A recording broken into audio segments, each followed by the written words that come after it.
Tea time.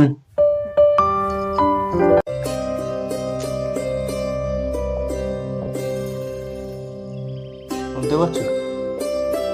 হ্যাঁ। আজকে আমাদের স্বাধীনতা দিবস, আসি তো।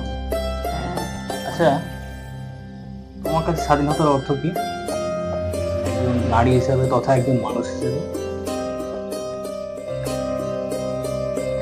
স্বাধীনতা এইভাবে তো বলা যায় না, তবে আমার মনে হয় একদম শর্টকাটেই বলছি, আমি নিজের যে কোনো সিদ্ধান্ত নিই, ব্যক্তিগত হিসেবে নিজের যে সিদ্ধান্তটা নিই, আর তাতে তোমার পুরো সমর্থন থাকে, আমি দেখেছি প্রথম থেকে। তো ওটাই আমার কাছে ব্যক্তিগত স্বাধীনতা, এর থেকে বড় আমার আর কিছু। আর আমার কাছে স্বাধীনতার অর্থ হলো তোমার বা আমার নেওয়া যে কোনো সিদ্ধান্ত সেটাকে সঠিক প্রমাণ করাই হলো সব থেকে বড় স্বাধীনতা। আর সেটার জন্য শুধু আজকের এই নির্দিষ্ট একটা দিন না, আমার মনে হয় বছরের প্রত্যেকটা দিন আমাদের এর জন্য চেষ্টা করে যেতে হবে। এটাই সব থেকে বড় স্বাধীনতা ব্যক্তি হিসাবে।